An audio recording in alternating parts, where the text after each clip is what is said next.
of illegal signing. Ah, ito sir? Ito nyo, pati ang posting nyo. Nasa government control area natin tayo. Ito, sumobra na sila. Extension na kasi. So, medyo mababa at medyo delikado. Unlike dun sa mga nasa taas na yon. So, kaya ito, i-dismantling at sasakay sa truck mga kasama.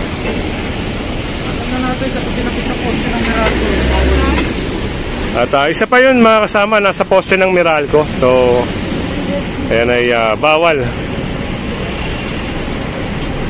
Hindi lang natin alam kung may permit ba yung mga ganyang wala sir, no? Ayun, wala.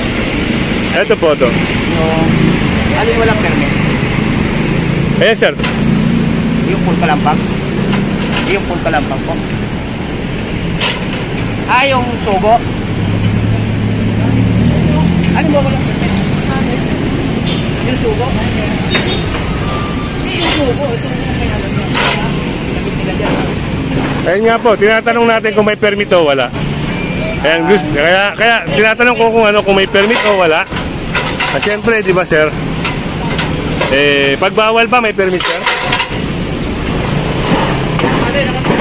Oh, boss, kami na lang magtatanggal, boss. Baka tumama yung bubong. Tanggalin na lang namin. Kami na lang magtatanggal.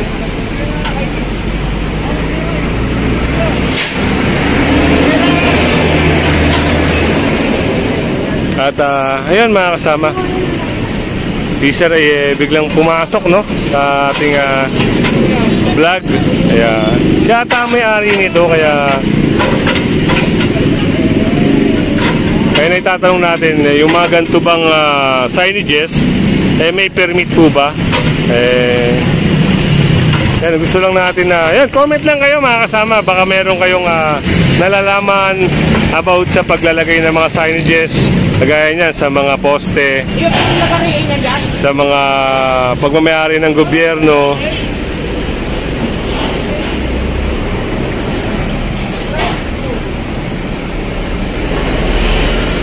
Ayan, according to Sir Richard, wala naman daw atang permit yan, kaya yan ay bawal.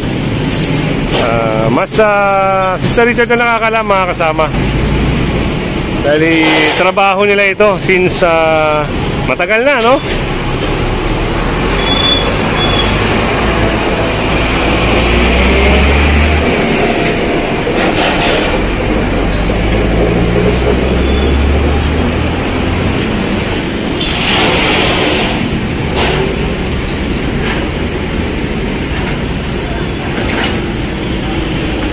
So, yun nga, nabaklas na at sasakay na yan sa truck.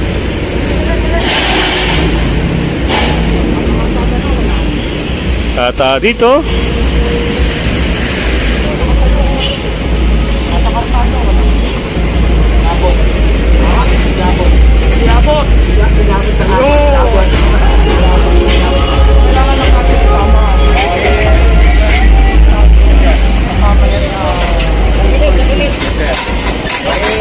pagdating lang po lang ano namin, maayos po namin. Correct namin. Ibubog po namin. Yan. Okay, sir. Maraming po salamat, sir. So, at dito, yun, okay naman si Kuya kausap. So, may arrangement sila na papaurong daw kasi napakadelikado.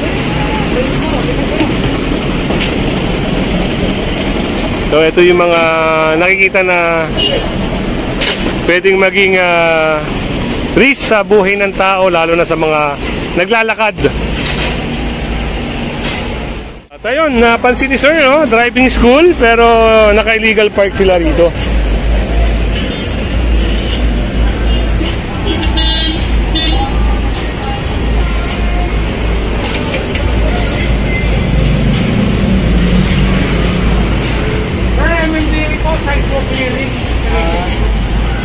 We can see you have an illegal park. Driving school pa naman kayo. And one more thing, kung signage niyo nag-include hindi naman na kayo, sabi ako na rin ng iba.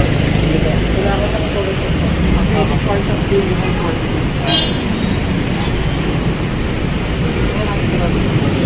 So yun, at sinabihan na sila rito. At in-inform na rin yung dapat nilang i-improve. Gawa ng pwede itong makapanakit just in case na mahulog, may bagyo, madali lang. Form of illegal signing. Ito sir. Ito nyo, pati ang posting nyo. Nasa government control area natin tayo. Ito, sumobra na sila sa road right of way. Nasa karsada na yan. Kaya yan sila eh. Kaya bang may nakasabi sa Kenya. Oo, tama.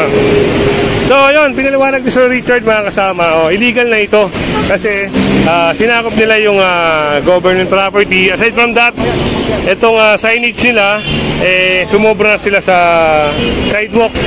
So, kita nyo naman, mayroon kayo nakikita na parang sira. So, parang sumabit siya sa isang sasakyan.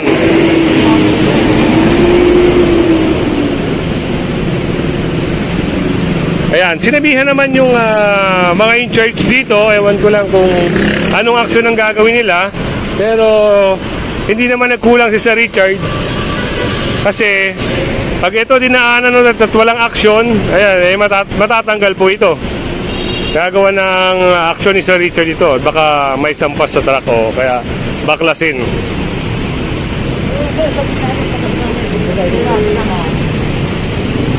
We promote road safety. Ito mo, dahil sa nasa karsada ka na, may sumapit. Actually sir, matagal na yan. Matagal na sirata.